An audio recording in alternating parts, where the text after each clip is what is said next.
Hello everyone. Today I would like to discuss another subject of consent that came about in my day-to-day life and the thoughts that this has conjured up in my mind. I have read about a philosophical form of a choice called a Hobson choice or a Hobsonian choice. Please correct me if I'm incorrect in that spelling or the pronunciation, but basically this choice is one in which there are no alternatives, or an offer you can't refuse. And as we discussed in prior videos, if consent cannot be withdrawn, if one lacks the ability to refuse, then consent is not present. And I look about myself and I think about all the decisions I make in my day-to-day life as a student, as a researcher, in everything that I do, in everything that you all probably do as well, my friends. And I come to the realization that the majority of choices that we make have very few alternatives, if any. For example, how valid is the following examples of consent? When I am signing up for a class in school, part of the application process often has me asked to provide various racial, gender, religious, political affiliations, and other such information is often required for applications to jobs and to schools. And this information is considered optional. It is considered optional to provide this information. But yet, one must complete this application, or they will continue their search for employment indefinitely, or for school indefinitely. This information must be provided, but it's just optional. It's just optional, right? You don't have to give it to them. And it makes me wonder how actually optional it is. And when I ask them why I have to give it, they say, oh, it's not used for anything except record keeping or census keeping. It's just used to keep track of statistics to make sure that that all groups of people are served equally. And then I wonder to myself, when I live in a school like Philadelphia, in a city like Philadelphia, it is a predominantly black neighborhood where I have previously lived. And in this neighborhood, there is a school, and in this school, Community College of Philadelphia, there are a majority of white people. And I fancy that unusual. I find that unusual, that in a predominantly African neighborhood, the majority of the students in the college are actually white. How much do they actually use those statistics to ensure fair and equitable treatment of certain groups? And now, keep in mind, I am being very neutral in this position. We can juxtapose this questionnaire with the fact that I see many different kinds of companies listed. I see some advertising on chocolate packets and on other such things that say woman-owned or African-owned or black-owned. And I look online and I see that this is because the federal government gives certain benefits to companies that are certified as at least 51% being comprised of female employees, or 51% of their staff being female or black. And I wonder to myself, how is this legal? Sure, there are laws in place saying that one cannot discriminate against who they do or do not hire. So how exactly does one end up protecting people from discriminatory hiring practices, if they incentivize the hiring of Africans or of women in order to get these benefits from the federal government for being woman-owned or black-owned. Of course, these groups do suffer from systematic problems and very well are in need of assistance. Systematic problems. I am speaking solely of parts of the economy that are rigged against certain individuals, which is inevitable. It is inevitable that such things will occur in any kind of market enterprise. And it is important for people to be aware of these things. The best society is one that accounts for and takes measures to address corruption. To simply sweep it under the rug and pretend it never existed that's what we have. But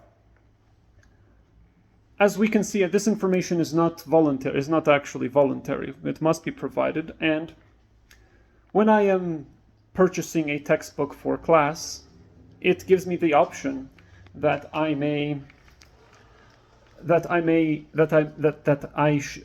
gives me the option to agree. I have to click agree to allow the company that sells this e-textbook to use my information for marketing, demographic, and research purposes, as in to sell my pertinent informations. And if I refuse to provide for the commercial interests of this textbook, well, I can refuse. I can just click no, but if I click no, I will not have access to the textbook. And I asked my teacher, what do I do if I refuse? And they say, oh, well, then you will not have access to the textbook. And then I ask, can I do the homework problems without the textbook? No. Well, it seems to me then that really the only two options are I either allow this corporate interest to take my information and distribute it for commercial interests as they see fit, or as a student receiving loans, I am forced to then drop out of school, not be able to continue with my career, and to have to begin paying back my student loans without a degree, which will be difficult. So, do I really have any say in that matter as to whether I wish to provide this information for various commercial interests?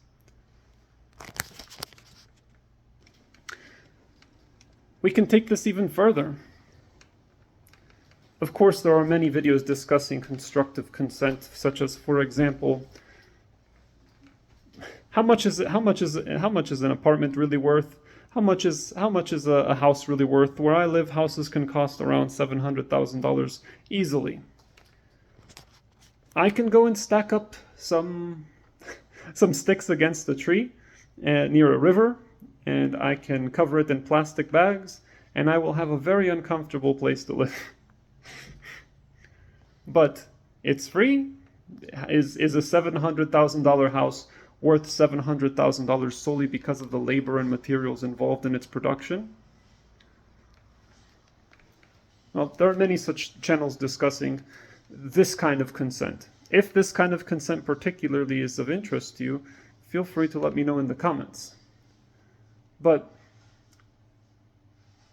it's obvious that in our society, the consent that we provide is almost always at duress. I cannot think of any single instance in which any important decision is made in such a way so that consent is preserved. For example, if you want to have a job, you need to have a car, you need to have clothes, you need to have a place to live, you need to have an address. It's mandatory. You need those things. You need to have an address. You need to have access to running water. You need to you cannot refuse these things. You need to have a job. You need to have a car. You need to have a house. You need to have food. You need to there is little alternative in the face of all of these things. But something else also caught my eye. I have recently had the experience of, well, more than recently. I've had the experience of using various online programs in order to gain various subscriptions to this and to that, and I always can't help but notice how easy it is to sign up for whatever service or subscription one is planning to join, such as meal delivery services, such as entertainment services, such as linguistic services, such as delivery services, online shopping services. I refrain from naming any particular individual companies for the sake of not wishing to slander anyone.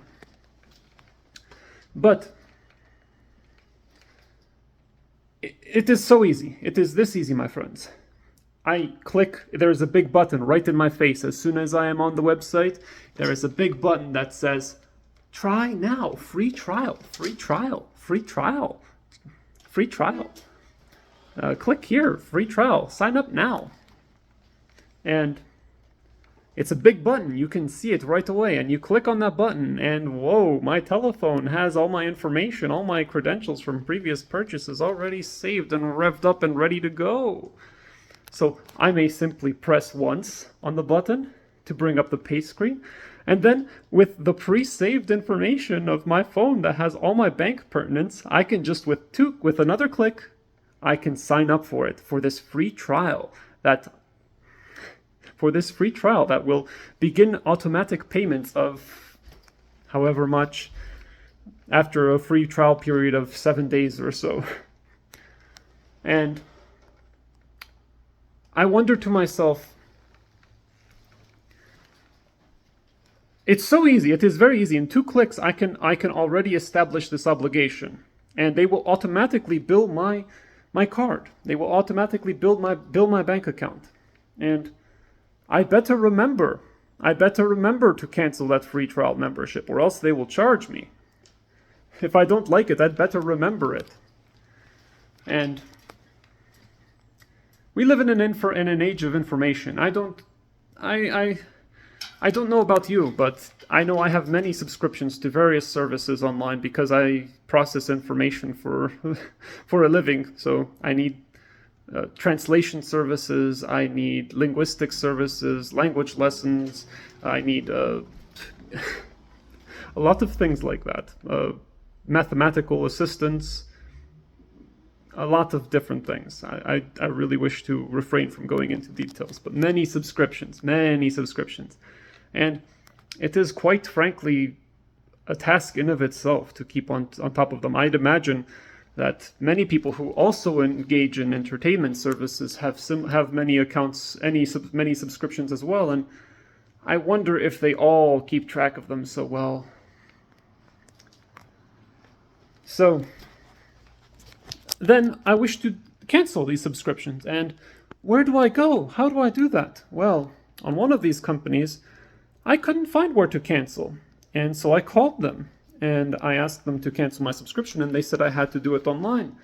And I went online to cancel it, and I still couldn't find how to do it. So I called them again, and they directed me with instructions on how to cancel while I was on the phone, which was very nice of them. And I did all the steps that they gave me. And then I sent them an email, and just to make sure that they canceled it, because this has happened before with many different companies. I sent them an email saying, please cancel my subscription. Please do not charge me anymore. I do not consent to any further charges. On top of canceling the way they told me to on the phone. And guess what? They still charged me. They still charged me. I had to actually get the bank to revoke and to cancel and to stop their charges. So they are seriously just going to keep doing it. Even if you say no, some of them will just continue. Even when you go through all those loopholes. But I can't help but wonder, it's extremely difficult. Am I the only person who has difficulty with unsubscribing from various services? It's extremely difficult. It feels like there's like some kind of enchanted ritual you have to just know. It's so easy to sign up, it's just 2 clicks. But then to unsubscribe, it's a nightmare. And why should it be so complicated? Why should there be a specific way of doing it? Why shouldn't I just be able to say, stop? And that's it. Just stop. Just no. Why shouldn't I be able to just log into my bank account and every single month all of these things must be renewed? There should be a pop-up that says, would you like to renew this, and that, and the other thing? And if I do not say yes, it should just cancel. I fail to understand why it's this way. I know why it's this way. It is in their interest for you to forget. It's in their interest for you to simply have recurring payments without knowing about it. It's easy for them to just bypass your consent, and it benefits them to do so. I was rebooting a computer the other day, and the program that was rebooting, it said, would you like to add your credit card information for easier transactions online? And I said, yes, sure, that sounds convenient. I've often enjoyed being able to quickly make payments without having to enter my credentials every single time. That's very useful for me. But then the next page, once I clicked enter, the way that the screen was rebooting, it did not let me make use of my mouse, and I had to use tab enter, tab enter, tab enter to navigate. And as you know that is very inconvenient. But the only option that it gave me was, on the next screen it said, once I entered my credit card information, for the purposes of making future payments. Okay? For the purposes of making future payments. That's why I entered that information. The next screen said, would you like to use this information to sign up for a free trial of XYZ program? It's free for 3 days, and then it's charged. It will charge you $99.99 every month, or every year, I should say. But I don't want it. I didn't want it. But there was nowhere else for me to press. There was literally just continue. It literally just said continue. There was no exit. So it's either I lose access to my computer or I have to press continue. And they said, oh, congratulations, you've been signed up for so forth and so forth. So then I had to cancel my subscription separately. But they were assuming that I would forget, right? They were assuming I would forget or that I would struggle. And I have loved ones who are elderly, and they frequently pay hundreds and hundreds of dollars in all of these subscriptions just from navigating the internet and accidentally signing up for things. So they definitely do make a lot of money off of people's forgetfulness. They definitely do make a lot of money off of people's unknowing, involuntary, uninformed, and irrevocable consent. That's not consent. We currently live in a society that makes money from violating people's consent. Almost every single transaction, including, I will go further, even the employee, when he takes out his phone and he looks at his Facebook, he is technically robbing his employer. We live in a society in which consent is nothing but a tool. And I think we should change that. I think consent should be the foundation of society. I would like to know what other experiences you have had with consent in society. In these choices, in these one-sided offers you cannot refuse. Please let me know your thoughts. Thank you for visiting my channel. God bless you all. I love you.